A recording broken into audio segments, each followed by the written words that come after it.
We have a quorum, yeah? Yeah, that's how four of us.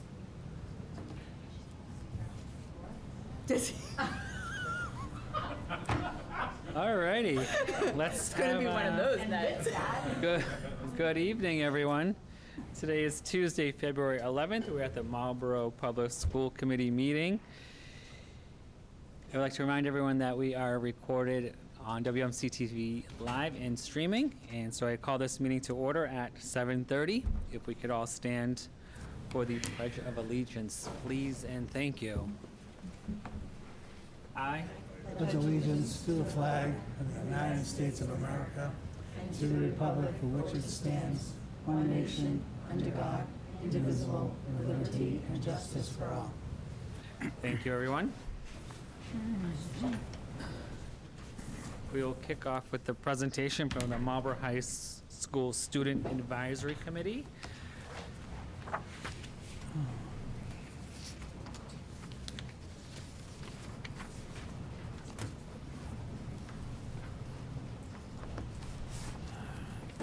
Hello, everyone.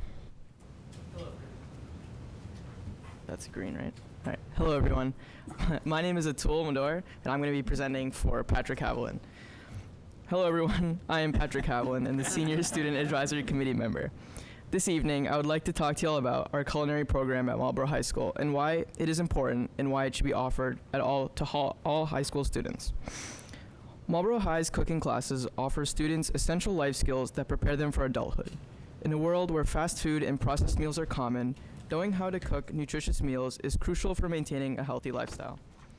By learning to prepare fresh, homemade meals, students develop an understanding of nutrition, portion control, and meal planning, which can help prevent health issues such as obesity and diabetes. These classes teach young people the values of balanced eating habits, setting them up for long-term being. Beyond nutrition, our cooking classes promote independence and self-sufficiency. Many students eventually move out on their own, whether for work or for college, and having some basic cooking skills allows them to take care of themselves without relying on expensive takeout or unhealthy processed foods. Cooking also helps students develop confidence in the kitchen, making them more willing to experiment with new foods and flavors. This sense of independence can lead them to healthier choices and better financial management. Our culinary program also provides valuable lessons in teamwork and time management. Many recipes require collaboration, whether it's dividing tasks among classmates or managing cooking times effectively. These skills translate well into the workforce, where cooperation and efficiency are key. Additionally, students learn to follow directions carefully, measure ingredients accurately, and pay attention to detailed skills that are useful in many career fields beyond just culinary arts. Furthermore, our classes foster creativity and cultural awareness. Students are often introduced to recipes from different cuisines, helping them appreciate diverse cultures and traditions. This exposure broadens their worldview and encourages them to try new foods and cooking techniques. Cooking is an art, and through it, students can express themselves, experiment with flavors, and develop a passion for creativity, not just the industry, but in all areas of life. Ultimately, the cooking classes at Marlborough High School are more than just about food. They teach responsibility, practical life skills, and encourage healthier lifestyles. By equipping students with abilities early on, our school can help prepare them for a successful life and independent future. Thank you. Good.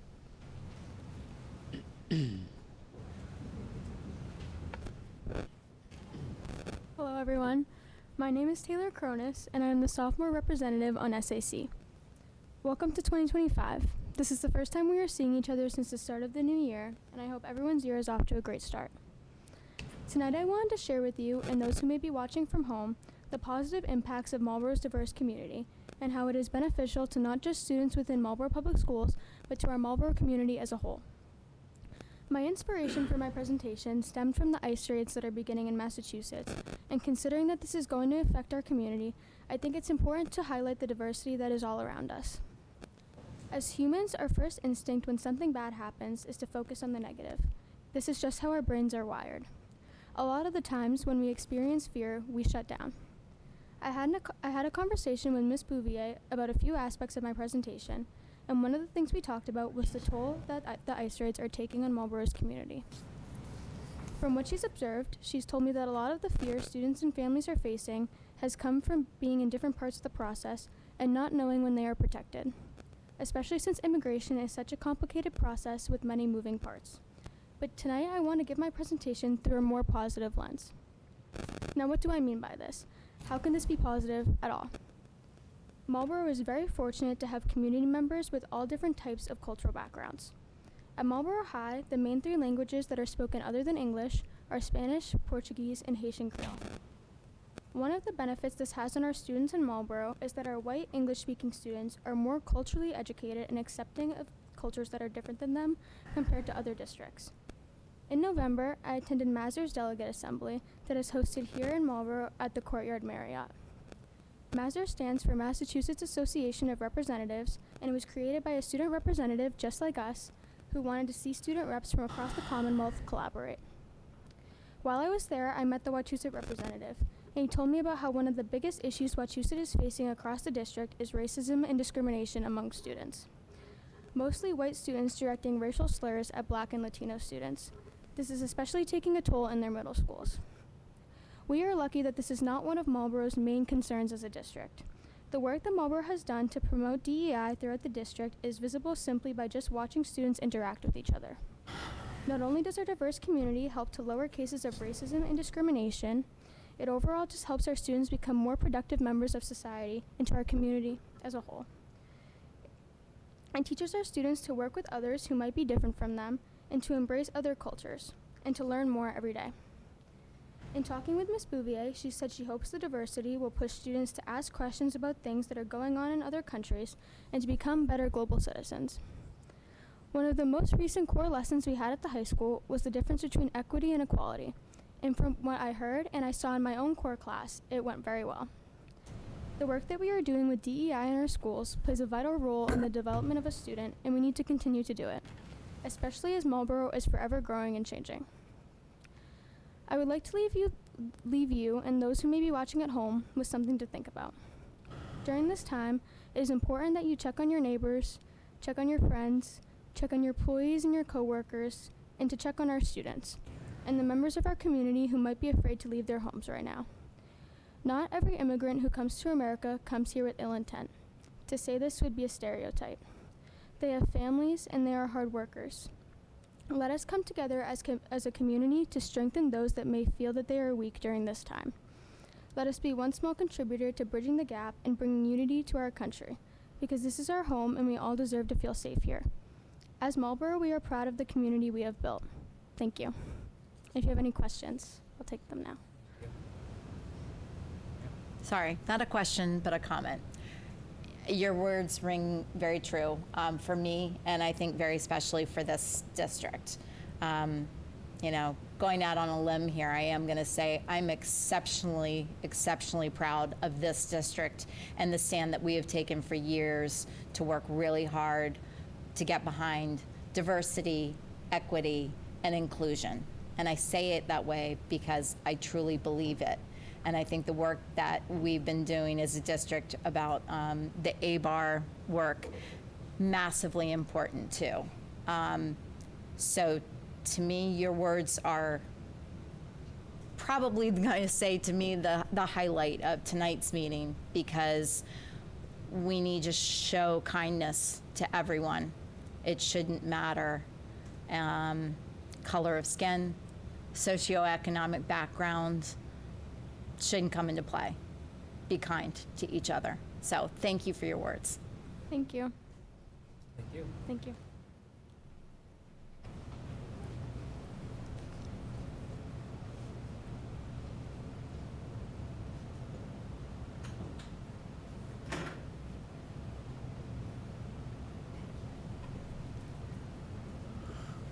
Good evening. My name is Hadley Hawes, and I'm the junior representative for the Student Advisory Committee. On January 24th, Marlborough families were informed that U.S. Immigration and Customs Enforcement, also known as ICE, will be able to enter Marlborough Public Schools with a warrant. This not only includes the high school, but the middle school and all elementary schools. No matter where you fall on the political spectrum, this intrusion is greatly distressing.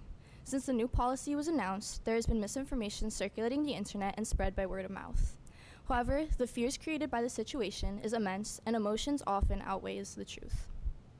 Many of you are aware, of the general changes made to the Department of Homeland Security's policy, now allowing ICE agents to enter churches and schools. There has also been a visible increase of agents around cities, in stores, and other heavily populated areas. As of now, agents have been focusing on undocumented immigrants that have outstanding warrants for arrest. However, the label criminal has been broadened to include all of those undocumented. A current White House spokesperson has also said that doesn't mean non-criminal immigrants are off the table. Currently, 800 people a day nationwide are being detained for deportation. This all sounds very scary, but right now, the majority of students at risk are safe at our schools. For an ICE agent to enter our schools, they would have to hold a specific judicial warrant for a student's arrest. Since our district does not collect immigration status, they would need specific names in order to take anyone into custody. As well as this, any student under 18 needs to have parental permission to have information of any kind given to ICE agents. Agents are not allowed to enter schools or be around school without warrants. The high school and the school district have done an excellent job in attempting to handle such an enigmatic and poignant situation. Across the school district, Superintendent Mary Murphy released a message to the community describing what Marlboro will be doing to address the new ICE policies, which was translated into every language spoken at students' homes. As well as this, the high school advanced a program titled Know Your Rights, which discussed what to do in the event of encountering an ICE agent and provided information about constitutional amendments. This was well received at our school, with 150 students attending the 90-minute presentation. There's only so much we can do in this awful situation. However, fear has been ever present in this time. Students are worried about coming to school, fearing the documentation status will bring about consequences for them and their families. This fear is affecting our school attendance. For example, on January 30th, a false message spread across social media that ICE agents would be in our school.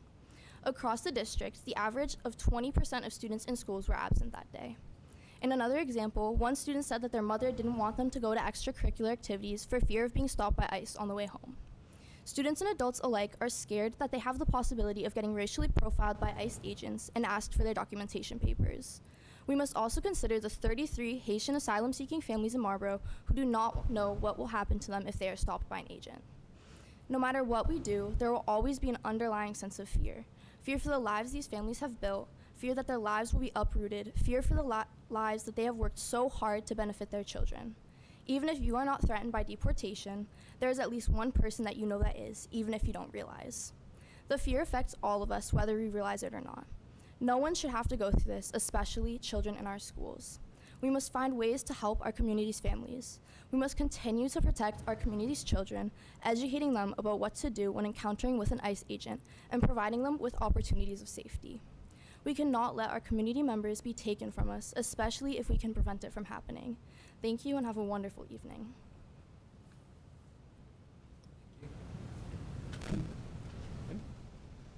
Okay. Next up.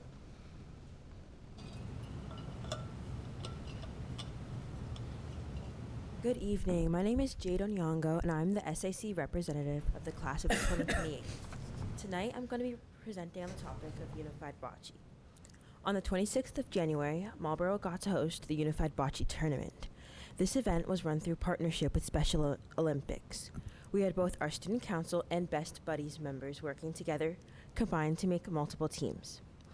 The honor of being able to host this event was particularly special to us because we had applied 3 times before being chosen to host the 2025 and 2026 tournaments. MHS Student Council first attended the event in the stands back in 2019, and we're so excited to be able to host this year and the next. Due to COVID, these plans were slightly set back, having to compete virtually, but followed up the next year with 2 teams. Over the last few years, they've built up the program, incorporating familiar faces from Best Buddies. All of this would not have been possible without the help of special educators Ms. Busquet and the Special Education Team Chair, Ms. Evanson. Since we are hosting the event again next year, we have already discussed some changes and improvements. Other schools who have hosted have had stations with a lot of grab-and-go items. By this, I mean fidgets, beaded necklaces, and stickers, and other different items that players could use or wear around the event. Based on what I heard from students and players in attendance, there are not too many changes to be made for next year, besides a few changes to lunch options. Apparently, no one likes a garden salad. Overall, the event went and was run very smoothly. We had a lot of positive feedback from players from Marlborough, as well as from other schools in attendance. There was a great energy in the gym, and it was a great experience. Some people don't realize how important events like these are for the players. It gives them a great and positive, competitive environment, allowing them to participate in a team sport and make memories. Speaking on behalf of Student Council and Best Buddies, we cannot wait for next year's tournament. And that concludes my presentation. Feel free to ask any questions. Thank you all for your time, and have a great rest of your evening.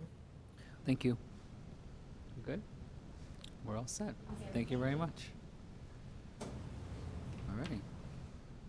I think that concludes the presentation, yes? All righty. Thank you, everyone. All righty. Moving on. Superintendent's report. Thank you, Mayor Christian. On January 27th, district-wide administrators and lead teachers met to focus on 3 roadmap topics: feedback, sense of urgency, and student discourse. The district leadership team collected feedback and will be using that feedback to identify upcoming areas of focus and training. The district, led by the pre-K to 12 principals, have detoured slightly, and meaningful discourse will be an area of focus for the remainder of the year. Last month, I updated the committee on our professional development that introduced the learning pit and a shift from passive to active learning. Meaningful discourse is considered active learning. It engages students in the learning process by requiring them to critically analyze information, formulate their own opinions, articulate their ideas clearly, and engage with the perspective of others. The next district-wide leadership meeting will take place on Monday, March 17th at 4:15 p.m. as usual in the Whitcomb Commons, with pizza to be served as well. If you are available, I'm also inviting the school committee members to attend that final district-wide training focused on student discourse as we plan for the remainder of the year and launch some plans, initial plans for next year. I also wanted just to bring up a topic because at the next meeting, I'm planning on bringing the draft FY26 district calendar. And we've identified 2 conflicts already in next year's calendar. September 23rd, which is Rosh Hashanah, and November 11th, which is a federal and state holiday, and there is no school. And both of those dates fall on what would be a regularly scheduled, by policy, school committee meeting, either the 2nd or the 4th Tuesday of the month. And the policy states that the dates and times of the school committee meetings will be included in the final calendar. So I just wanted, I don't know if people want to have a discussion about that today or moving next meeting. Yes? Yeah, I was gonna suggest, well, thinking that our first meeting after the summer, if you will, is probably gonna be August 26th, which I'm guessing. With that, then it would make sense, then we would move to September 9th, which would be our normal second Tuesday. And since there's a 5th Tuesday, I wonder if we could do the second meeting in September for the 30th, if that would be possible. Just throwing out that idea. And then relative to November, I'm wondering if that date we could actually look at November 18th as being another option. Just trying to fit in the dates. Denise? I understand. Some of us can make it. So, but it keeps us on a Tuesday. So that's what I'm thinking, so we can try and follow as best as possible. And I would propose, if I may, maybe Monday the 10th instead of the 11th. But if it needs to be the 18th, just know I won't be here. It's fine.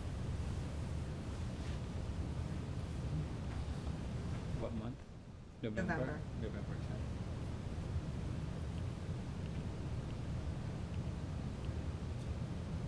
Should we include either or? I don't know when your joint conference is going to be in November. It's What the those do- 12th to It's the the 14th. 12th, yeah. So I would say on that, maybe if we could do a doodle to look at everyone's availability, because I can't speak to other people's availability on Monday nights. So maybe that's something, so, I can set up a doodle poll and Yeah. send it to all committee members. Yeah. And so that we have that data before the next meeting. yeah. That way it may help you on formulating that calendar.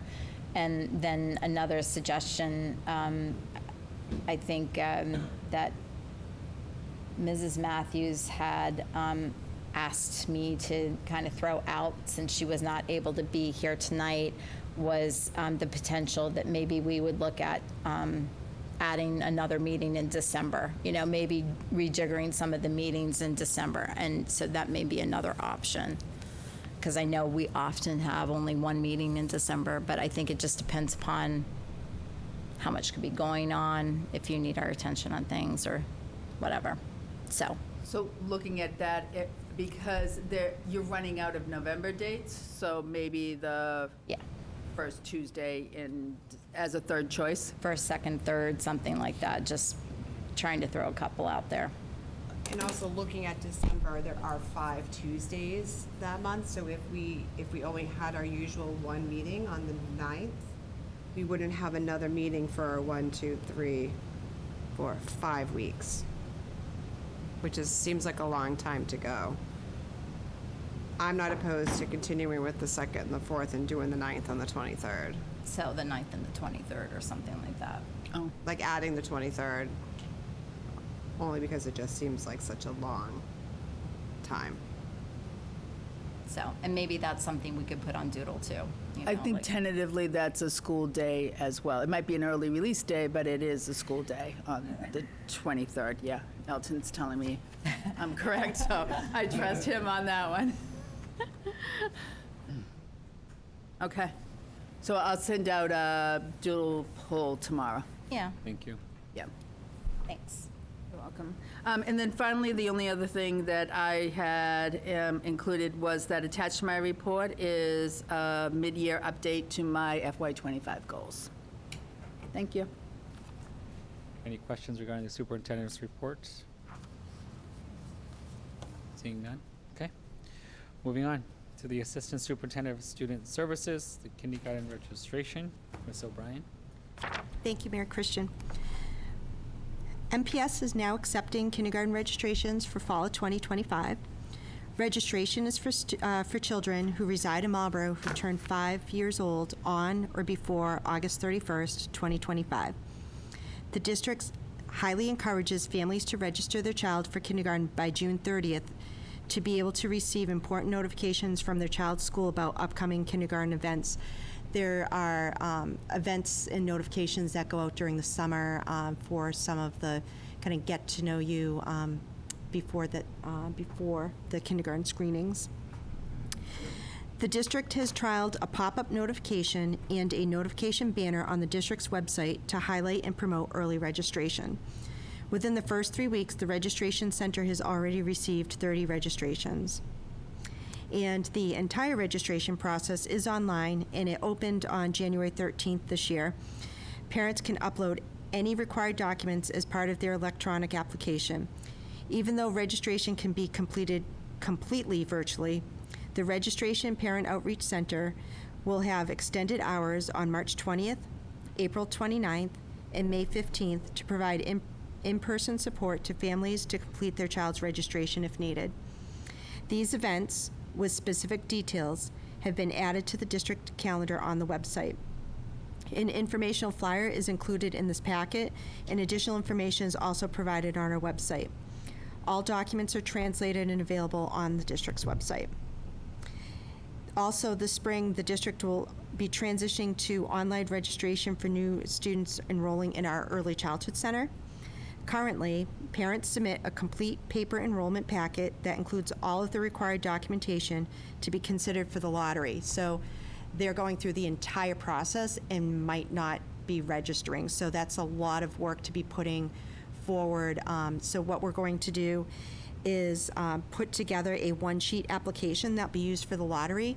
And then once families have been chosen for the lottery, they'll be notified and then directed to the online registration portal to be able to complete that enrollment. And our thought is, I'm meeting with Jill Reagan next week to go through this in detail. And one thought we had was for those families to say, give them a specific date, like you need to have all of your enrollment documentation by June 30th, or you lose your spot, like just so that we don't have proof of residencies and things like that dragging into the school year and potentially taking up a slot for another student. And that's all I have. Okay, thank you very much. Ms. Hennessy? I was just going to say, I really think that's great to have that efficient process of only doing the one sheeter up front.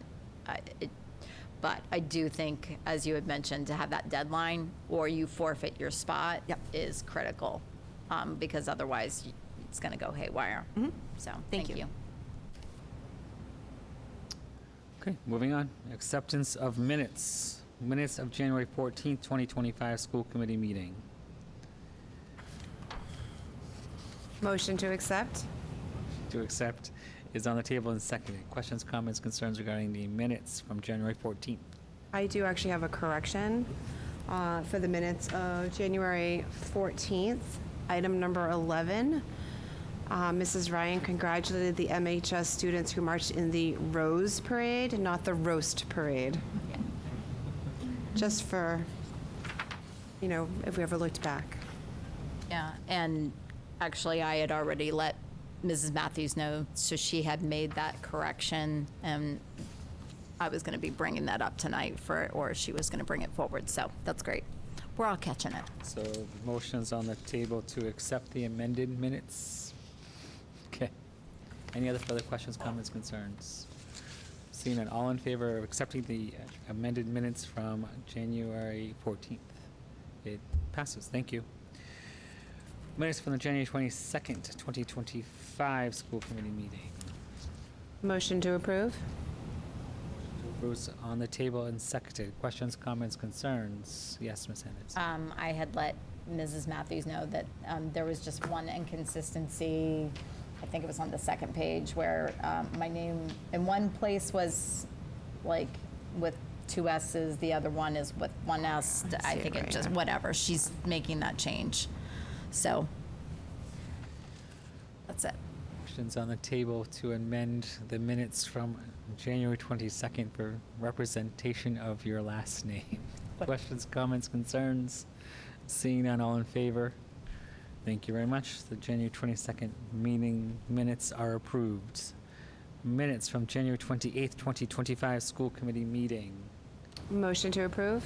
Motion to approve is on the table and seconded. Questions, comments, concerns? No amendments to this one? All right, all in favor of the January 22nd meeting minutes? All in favor? Motion carries. Thank you very much, everyone. My favorite portion of the program, public comment. Are there any public comment going once? Seeing none. Public comment. Any public comment going twice? Seeing none. Public comment. Any public comment going for a third and final time? Seeing none. All righty, we close the public comment. Action items and reports. The Marlborough High School Program of Studies.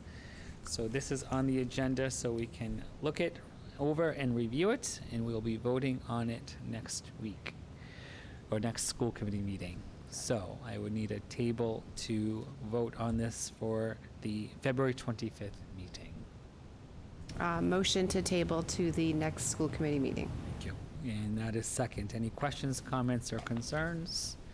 So I'm sure there'll be a nice discussion with that on February 25th. All in favor of tabling? Favor.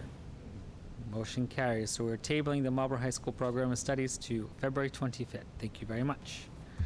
Bus Transportation Award from tabled from the January 28th meeting. Is there any discussion regarding this? Ms. Hennessy.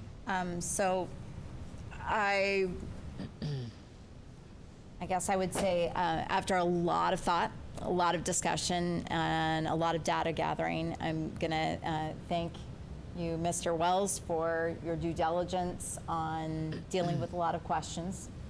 Sorry. But, well, Heidi Matthews and I definitely were asking a lot of questions about the bids, about our relationship, about the consistency around the bus companies. We did have 2 bids that he had spoken about the last time we had our meeting. Yeah. 2 bids. The bidders were NRT And First Student. and First Student. And the way that the bid structure is, that it would be a low bid situation. And I do not have the exact figure, but yeah, it's all in your packet. Yeah, about $2.8 million between the 2 bids. So NRT is $2.8 million lower over the 5-year bid versus the First Student bid. So it's a considerable difference between the 2. And I think it's just really critical for our community to understand a number of different things around this bid situation. We knew moving into putting out the bid, that would be a 5-year bid, that we were probably looking at a larger jump, if you will, on our costs that were going to be going out the door from an operational standpoint. And we had to have some conversations about actually making an amendment to our bid structure kind of up front. We initially had, and we are currently running, a 2-tier system that have 33 buses. Knowing that we were already probably going to, looking at how things were, that we were going to be in a financial struggle, and knowing that we needed to make sure that we were prioritizing as much as possible, continuing with many of the services and the staff that we have in place. We had discussions about altering that bid to reduce the number of buses to 25.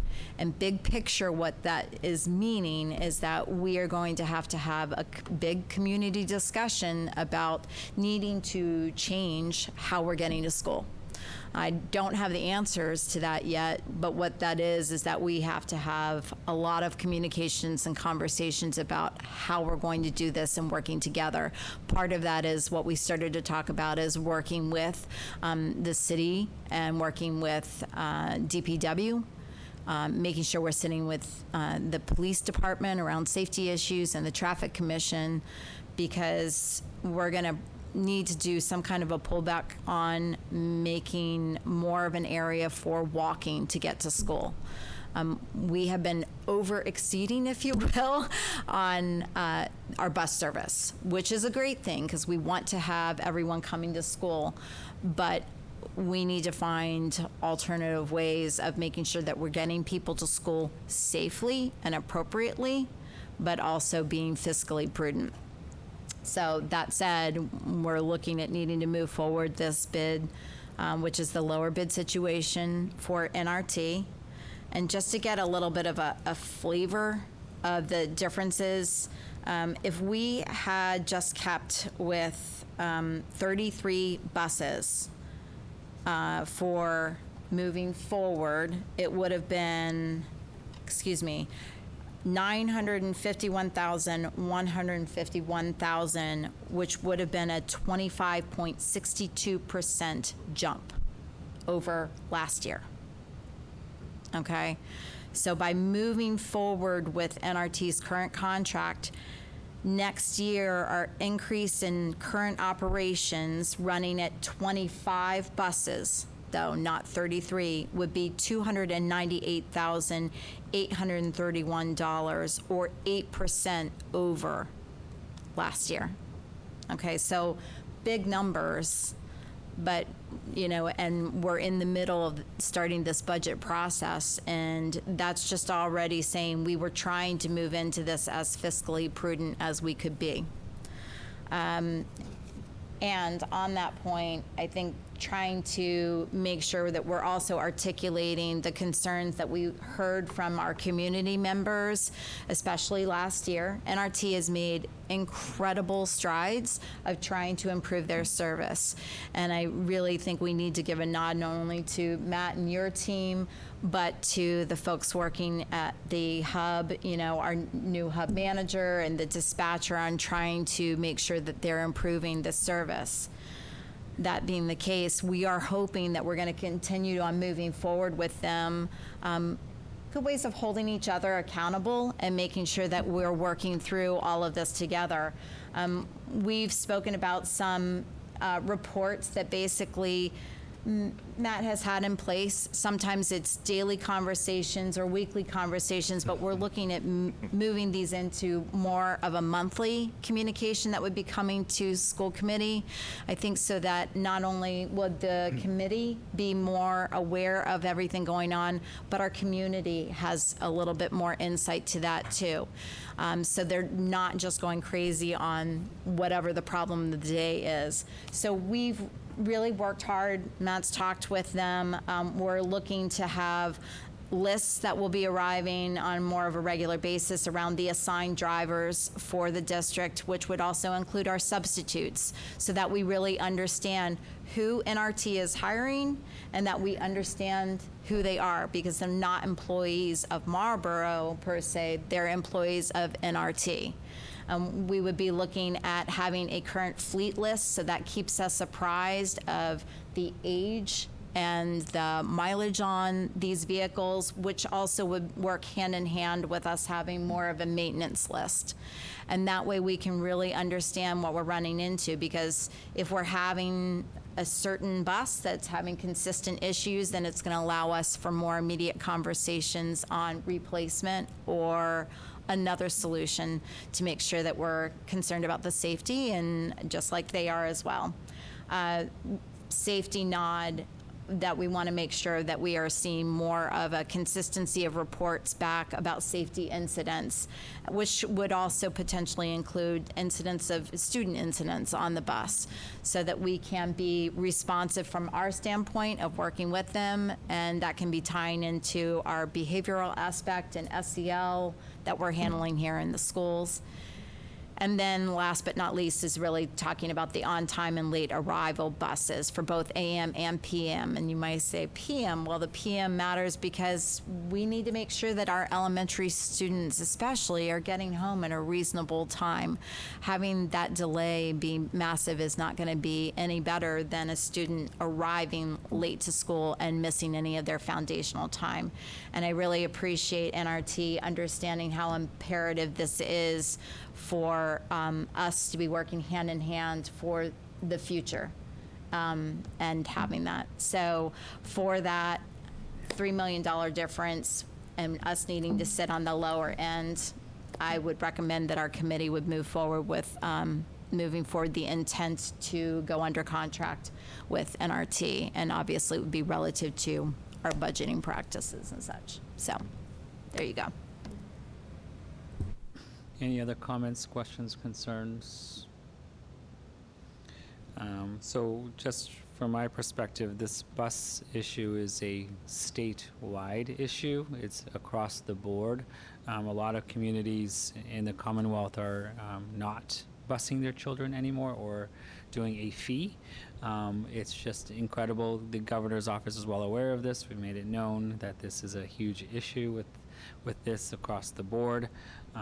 But it's our responsibility for this board is to make sure that NRT is actually doing their job. So not only this school committee, but also my office as well. So those reports will be needed and will be given, and so we know what we need to do based upon prior experiences. So we'll make sure that that does happen. So having said that, is there any further discussions, questions? My only comment or question would be to you, if you can help us on navigating the appropriate time, on being able to get the appropriate parties together that I mentioned around the police, the traffic commission, and DPW, because it really is going to be something that we're going to need to be sitting down sooner rather than later. And I think your help would be really imperative on making that happen, because we really got to get on that soon. Yep, it's on my list to Awesome. coordinate a meeting, because it's extremely imperative to make sure that all parties are playing. Great. So Thank you so much. you're welcome. Anything else? No. So I'd like to make a motion for approval of the NRT bid that came in, and Matt's going to do the amount of money. That's not in my camp. 21. So awarding to NRT for a total contract, which includes all of our special education and some busing, a grand total of $4,011,100 for. Okay. As he said. Motion's on the table and seconded. Any other further questions, comments, concerns? Seeing none, all in favor? Any opposed? I don't see. Motion carries. Thank you. Okay, moving on to the updated fiscal year 26 budget calendar. This was tabled from November 12th, which I would assume would be 2024. Alrighty, so we have a schedule before us. Again, this was tabled from November 12th, 2024, so the packet says 2025. I provided an updated schedule at everyone's seat Correct. as well. So in that packet, we have March 18th, March 25th, and then the March 18th date is incorrect. It's actually April 8th. So April 18th is moving to April 8th, and then April 29th. Can you repeat that? March 18th? I'm confused. So what's in front of us is updated, so March 18th is not happening? No, March it's 18th, March 25th, Okay, April 8th, Yep. April 29th. okay. Oh, I see. The 18th was what in the packet? Okay, Looking at home, it says April 18th, and Gotcha. that is incorrect. I see the correction. So, correct. Accept the Question. Would it be possible for us to potentially consider March 19th, which is a Wednesday? We often have done some of the workshops on a Wednesday to give us some more latitude. So I just am curious if that might be possible. I don't know what other people's dates are, so we'd have to reach out to all members. So, I was going to ask the same question because I have a prior commitment on the 18th that's same. been set for a while. And I was going to say, I know that Mrs. Matthews was able to make the 19th happen. I know that I was going to be able to make that happen. And I believe from a planning standpoint, Michelle Bowden-Hettinger normally has earmarked for those Wednesdays for making the finance thing. I would say, as far as Mr. Geary, hopefully with us having this much lead time, he would be able to make work arrangements. But again, I can't speak to that. Either way, he would need to make it on the 18th too, so. I would entertain a motion to table so we can have further discussion, so make sure all members are available. I want to speak for everyone. Could we table yet, what I would say is in that doodle poll that that the superintendent was going to send out, maybe it might be helpful if there could be another layer of that doodle poll so that we could get that date settled sooner rather than later, since that is coming up soon So the choice is the 18th or the 19th of March for that initial workshop for meeting. the workshop? Okay. Because that's usually a couple hours, at least. Usually starts earlier as well, Yeah, like a 5. at 5 o'clock. Okay, just need a motion to table. Motion to table.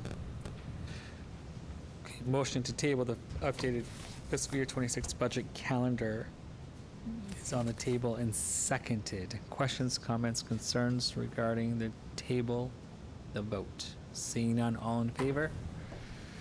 Motion carries. Okay. Moving on to policies for approval. Ms. Hennessy. Okay, thank you very much. So I'd like to make a motion to approve the social media policy, policy IHB, that you have before you. We had the first reading, the last meeting, and there are just a few minor changes. So, motion to approve with those changes as listed. Motion to approve policy IHBs on the table and seconded. Questions, comments, concerns regarding policy IHBs? Seeing none. All in favor? Motion carries. Thank you very much. Next up would be student extended field trip protocols, policy IJB, and I'd like to make a motion to approve with the changes as noted. Motion on the table and seconded for policy IJB. Questions, comments, concerns? Seeing none. All in favor? Motion carries. And thank you very much. So next up would be policy ILB, which is the high school promotion graduation requirements. We were making some adaptations to this policy, initially started after the election had happened, and there were changes relative to the MCAS, and we just adapted some of our language to better align with our coursework that's being offered. So it was down below where you'll see in mathematics must include successful completion of Algebra 2 or equivalent coursework, which you all would see that within the program of studies, but that was something that we have been doing in the program of studies. We just wanted to make sure that that was added to the language within the policy.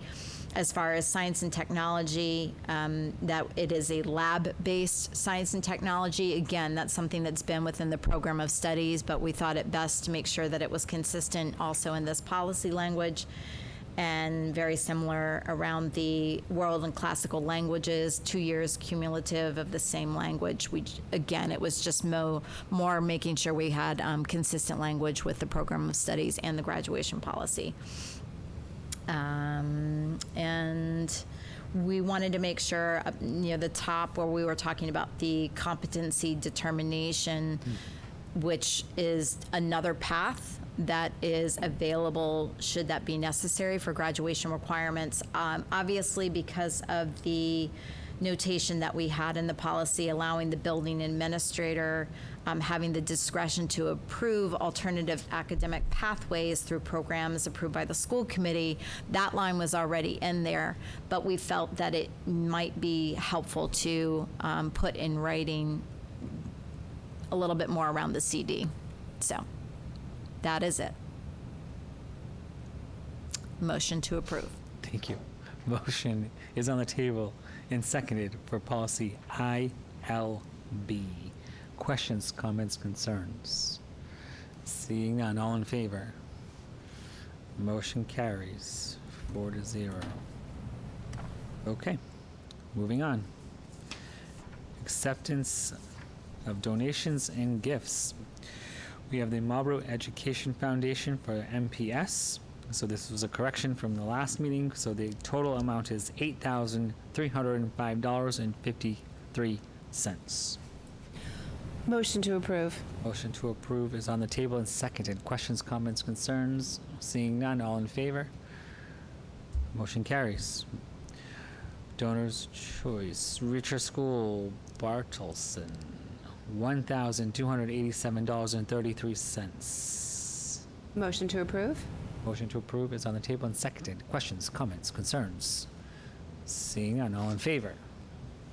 Motion carries. Thank you much. Kane School PTO, Kane School, $4,178.31. Motion to approve. To approve is on the table and seconded. Questions, comments, concerns? Seeing none, all in favor? Motion carries. Thank you very much. That is all of them, correct? Yes.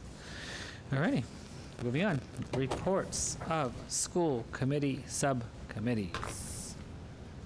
Oh, Yes. Go ahead. that's Go me, for it. right? Subcommittees, yes. So on behalf of the Superintendent Search Committee, we would like to report out that we did meet last week, and we have 5 interviews scheduled for this week. That's all you're getting. That's great. Okay. Anyone else? That's it? Okay. Policy, we are going to have another meeting coming up. Sorry, we've had a lot going on between superintendent search and some other things, so coming. Okay. We'll look forward to that. I know you will. I will. Bated breath. Edge of my Thanks. seat. Yeah. Members Forum. Yes. Mrs. Matthews has reviewed the warrant, and I will be signing it on her behalf. I've Pass it over reviewed to it as well. Atul. I always enjoy your Members Forum updates. What do you got for us today? Our robotics team almost won another tournament. Okay. Let's say the Saturday after the one we won. Yeah. We came in first place overall in terms of qualifications. Made finals, but ended up losing. Okay. Already qualified for state, so it's more of a practice. But I know the middle school have their state tournament this weekend, I believe. Okay. So I'm cheering them on, hopefully, for the most qualification. And then the high school tournament is in 2 weeks. Excellent. Alrighty. Well, we wish you all the luck. Thank you. Anyone else for Members Forum? Seeing none. Okay. Everyone else's favorite part of the program. Motion to adjourn. Motion to adjourn is on the table and seconded. Questions, comments, concerns about adjourning? Seeing none. All in favor? We are adjourned at 8:21. Thank you, everyone. Have a great night.